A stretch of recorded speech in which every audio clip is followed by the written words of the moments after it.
Good morning.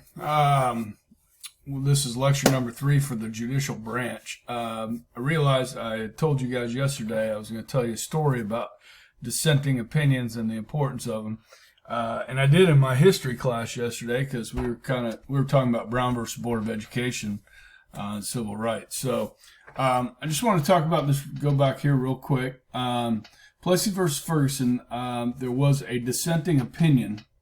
8-1 on this, and that's saying that separate can be equal, saying that segregation is allowed and that sort of thing. Well, there was one justice that disagreed in 1896, and his name was John Marshall Harlan. Okay. The Supreme Court does not like to overturn earlier courts' decisions. As I said yesterday, that's a principle called stare decisis. Okay. Max, hush. And stare decisis would be saying that, if you said the previous court is wrong, you're basically calling out those judges as they didn't know what they were talking about, they didn't understand the Constitution, and so forth. And so they don't like to do that. Okay, so when they do overturn a case, they like to use the dissenting opinion here, okay? And what's interesting about Brown versus Board of Education, 1954, is one of the justices on the court was a guy named John Harlan. He was the grandson of Justice John Marshall Harlan that he now served on the court. And so he basically 55 years later affirmed his grandfather's dissenting opinion on the court in 1954, which reversed separate but equal and said separate is not equal. Okay, and that plays a really big role in our system today. You guys might recall earlier we talked about the ERA, the Equal Rights Amendment for Women, from the 1970s. And because of the decision in Brown versus Board of Education where they said separate cannot be equal, this is one of the problems we have with approving the Equal Rights Amendment for women, is that you would not allow to have separation of the genders of men and women, because based on the precedent set by the 1954 decision, guys, separate is not equal. Okay, and so that's a hurdle. The United States would have to get over to pass the Equal Rights Amendment. Okay, so that's really shows some good examples of how our system works and how the Constitution has to be interpreted and how precedent works from earlier court decisions. Okay, so this summer, look out for that. Some decisions being publicized. Okay. So next thing I want to talk about is get into some of our rights, which are basically called civil liberties. Civil liberties, protections of people from arbitrary acts of government. Okay, so guys, this is a perfect time to talk about this and what we've been looking at with these stay-at-home orders, right? And I don't know if any of you guys heard about the woman, the salon owner in Dallas, that, she violated the rules and opened her salon. Now, it wasn't like she was being callous, and she did it by appointment. Everybody's wearing face masks. They weren't, let's say, just blowing off everything. But she's like, I need to make a living. I have kids. I need to, feed my kids, and the government's not allowing me to run my business. The other things with churches.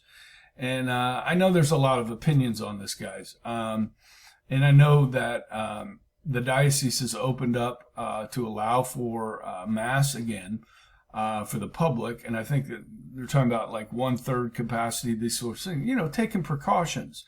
But when they did shut down church services all over the country, the Attorney General, who enforces federal law, it says, well, the First Amendment really does stand above these stay-at-home orders. And the other thing is, guys, these are not laws, these stay-at-home orders. They are basically requests that, Sedgwick County or the state of Kansas is requesting us to do. Okay, so My wife and I and Lily went out to eat in a restaurant 2 nights ago.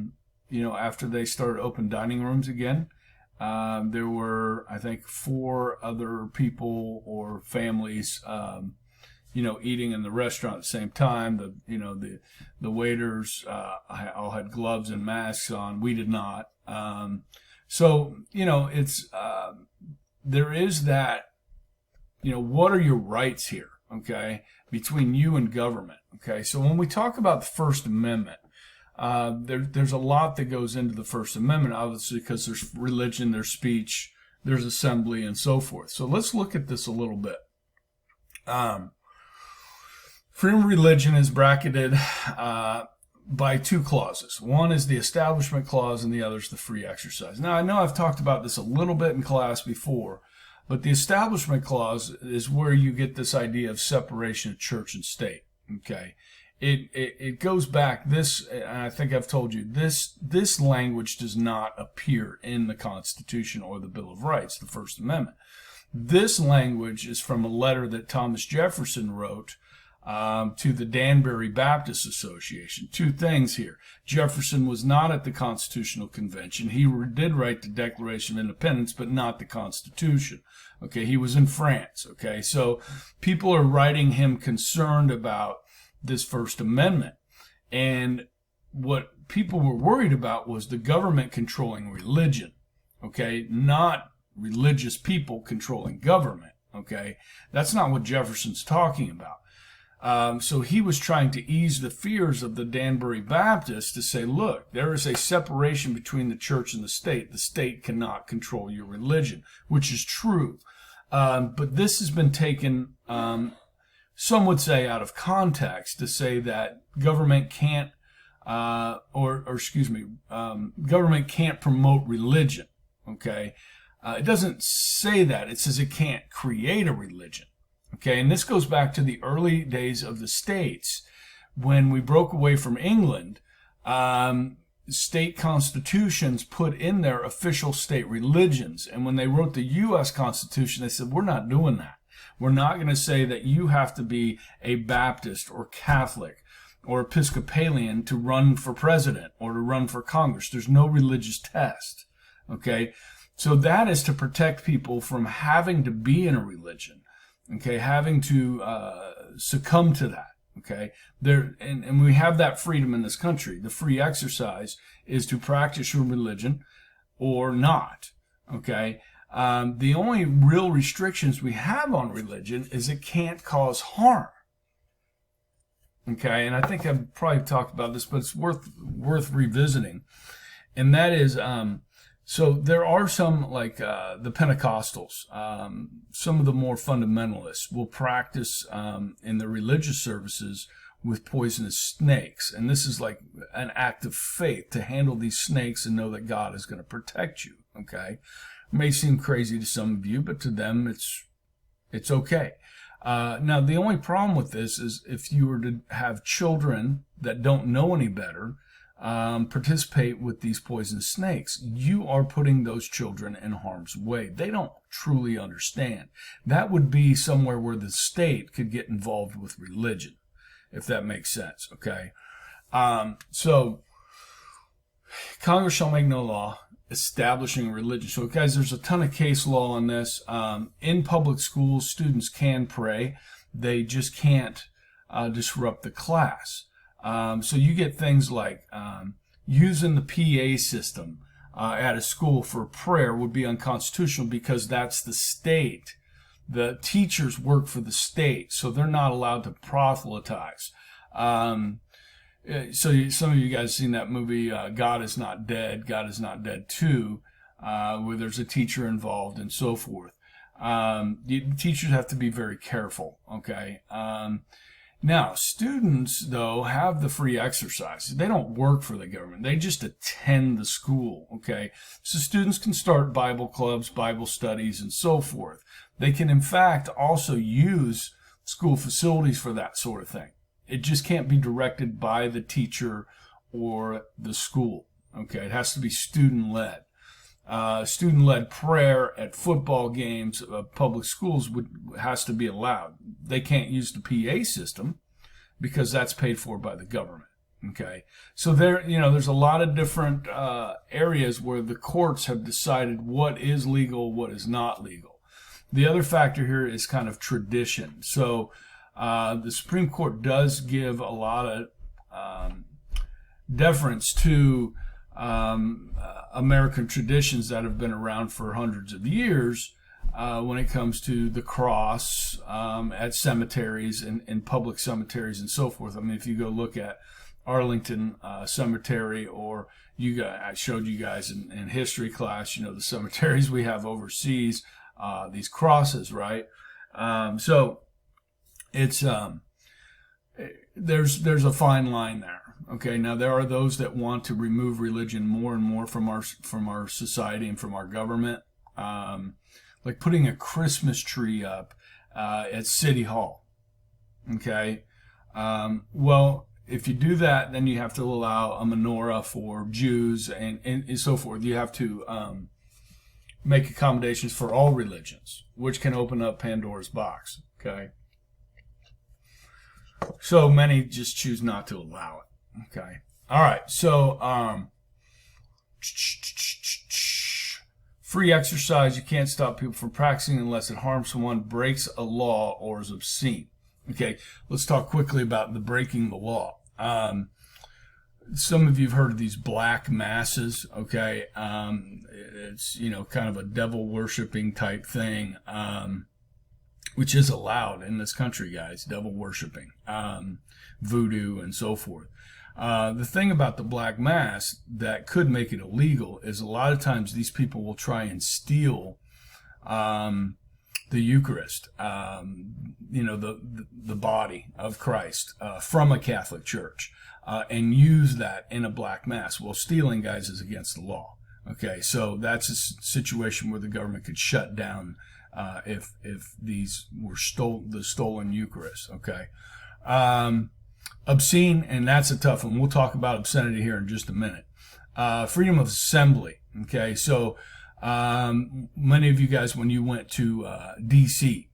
For the march, okay, that was a sanctioned protest, okay, against abortion, and that is allowed, but you have to stay on public property. Okay, you're not allowed to go on private property. The same thing with, like, if you want to protest at an abortion clinic, you can do that. You just have to stay on the sidewalk. You can't go on, the private property of the clinic. Okay, and you're not supposed to be able to cause a riot, and that kind of goes with speech as well as causing a riot. Yelling fire in a crowded theater, antagonizing people to try to get people to harm others. That type of assembly needs to be peaceful. Okay, and that's something we very much respect and promote in our society. It happens almost every day in this country. Okay, all right, freedom of speech. Okay, now there are some limits. If you ever took journalism, you know what libel is. That is printed words or letters. Okay, and then slander, starting with S, is spoken words. Okay, now young people have to be really smart about this when you start talking about things like social media and those that want to gossip or talk smack on another individual. Well, if you make up lies about another individual, guys, you're putting yourself in jeopardy, because you can get sued for that. Okay, so that would be a civil case when you sue somebody. Criminal cases when you break the law. You could face either or both for libel or slander, both criminal and civil. Okay, so typically this doesn't protect as much celebrities. So if you ever look at some of these tabloids, like the National Enquirer, and they see, Angelina Jolie was impregnated by aliens. Okay, I mean, that's just silly, right? She could sue for libel. But the courts, if you make money off of your name, okay, your name is your brand. It's different than if somebody wrote that about me or you, because we're just, ordinary citizens.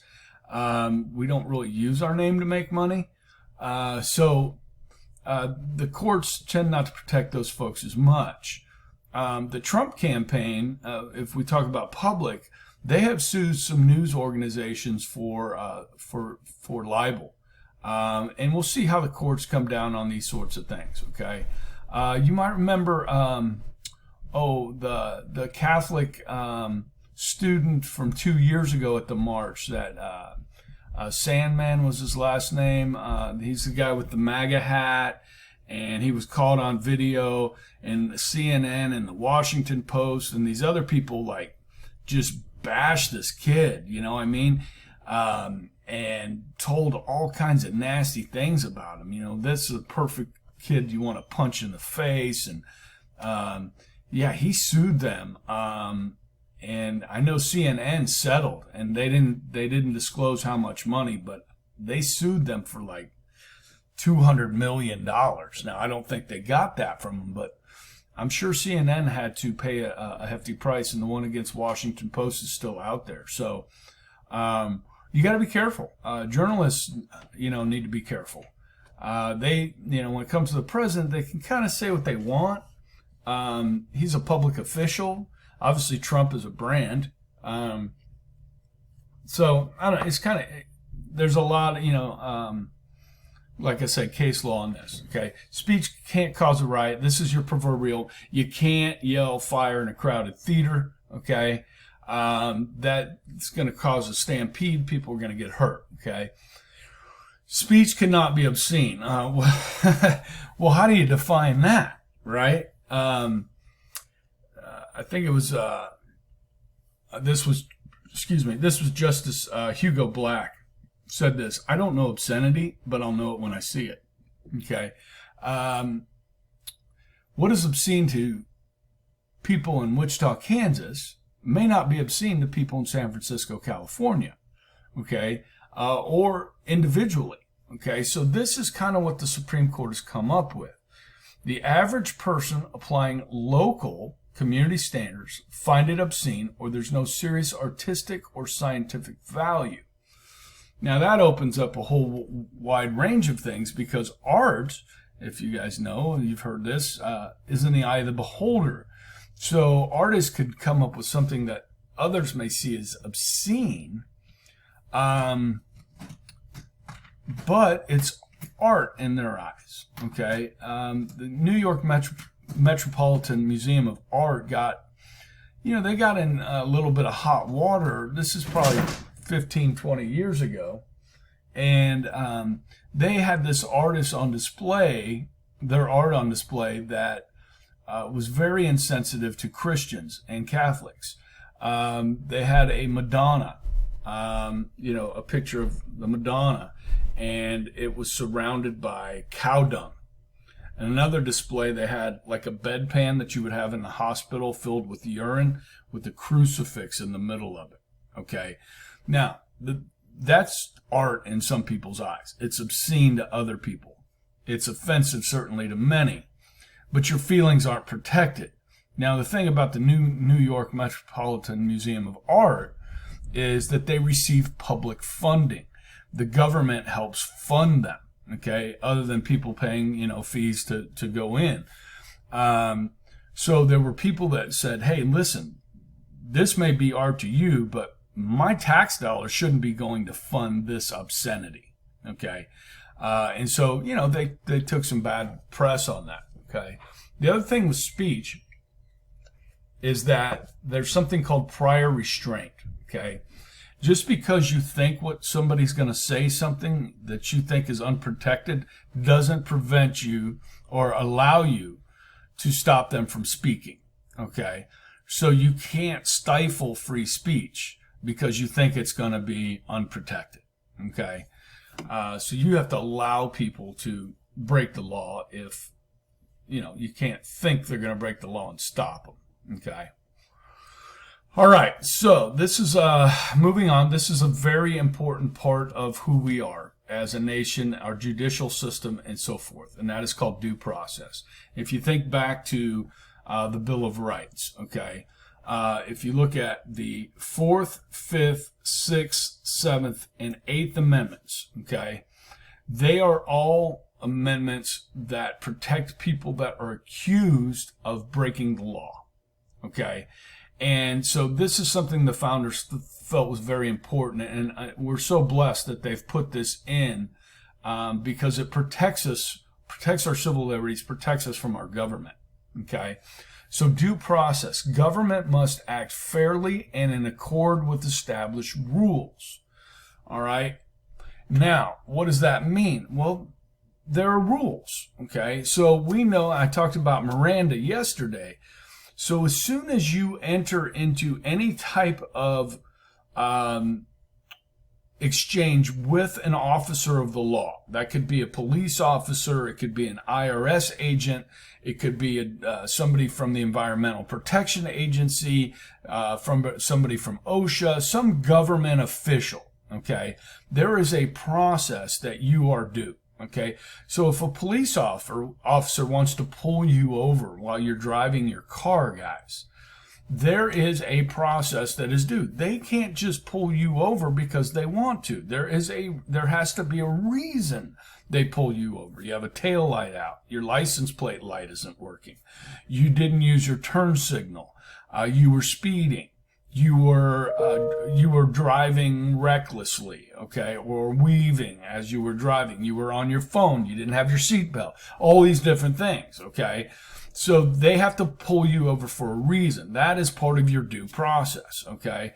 Now, once they pull you over, there's a whole bunch of other things that start happening here, okay.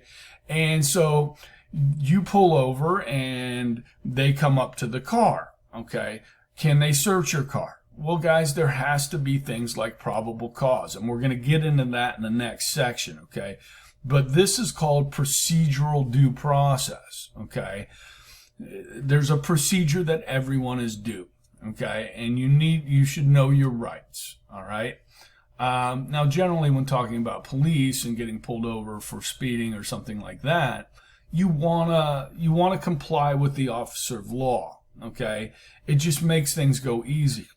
Unless you feel like you're being wronged, okay? If you were speeding and you think you're being wronged, well, too bad, okay? That's the law, all right? Nobody likes it, okay? I'm one of these people, you know this. I pay for the police officer's salary. I pay for the roads. I paid for my own vehicle. I paid for the gas that went in the vehicle. Why are you bothering me? Okay, that's how I kind of view things sometimes. Okay, but if you break the law, you break the law, and you have to follow the consequences. That's part of our social contract. Okay, substantive due process. Okay, the substance of the law is the law that you're being charged with violating unconstitutional. That's a great question.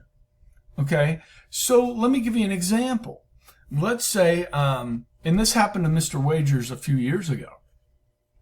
I don't know if any of you guys know this, but if you're driving on the road and you see a police officer running radar, and I heard there were a bunch of cops out yesterday on Kellogg and K96 and 254, and they're running radar. They're kind of hiding over here, and you see them. And then there's oncoming traffic coming the other directions. Sometimes people will flash their lights to warn oncoming drivers that there's a police running radar there. Okay, if this is at night, well, obviously you're going to be flashing on your brights. And let's say you get pulled over for doing this. Another cop sees you flash your lights at oncoming traffic. And you get pulled over and they give you a ticket. But there's no law against that. Okay, but he says it was reckless because you were blinding other drivers. Okay, so you're being charged with reckless driving because you flash your lights to warn somebody. Okay, this is something you also do, by the way. If somebody doesn't have their headlights on and it's getting dark and they forgot to turn their lights on, they're not automatic. You might flash your lights at somebody to say, hey, your lights aren't on. And that's happened to me before. And I'm like, oh, thank you. Okay. Now, they couldn't hear me, of course, but so is the law that you're being charged with breaking even a law, or is it a law that is constitutional? Okay, so you may have a right to, countersue the government for charging you with a law that didn't violate, that charging you with a crime that didn't exist. Okay, that would be more substantive due process, and that is something that you could actually take all the way to the Supreme Court. Okay, it wouldn't just be in the state courts; you could take it to the U.S. Supreme Court. Okay, because your civil liberties are being violated. Okay, the 14th Amendment, in which I've started from kind of day one in my classes, applied the rights and due process to the states. Okay, originally the Bill of Rights, the first 10 amendments, only applied between you, the individual, and the federal government, the national government, not the state governments, okay, or your local governments. The 14th Amendment incorporates those into the states. So your rights come before the state government laws. Okay, they can pass laws that violate your rights. Those will be found unconstitutional, and you are protected. Okay, this is, again, the reason why the 14th Amendment is so important to our system. Okay, all right, guys, I've gone about 26 minutes. We're going to do these 9 steps to a trial. Some of this will go faster than others, but you'll find it pretty interesting. Okay, that's it for today. I'm trying to think, is there, you guys need to send me a message or something. Honors classes, if you want any assignments here, shoot me up and say, hey, Mr. Ebright, I need some points. Give me another assignment. I just posted one for my regular government class. I had a request for extra credit. I'm not doing that, but I will give you more homework if you want it. So send me a message and chat or on the post. Otherwise, guys, you have a great day, and I'll probably do another lecture tomorrow. We'll have a test next week. I'll wrap up whatever I need to, and we'll go from there. Okay? Bye.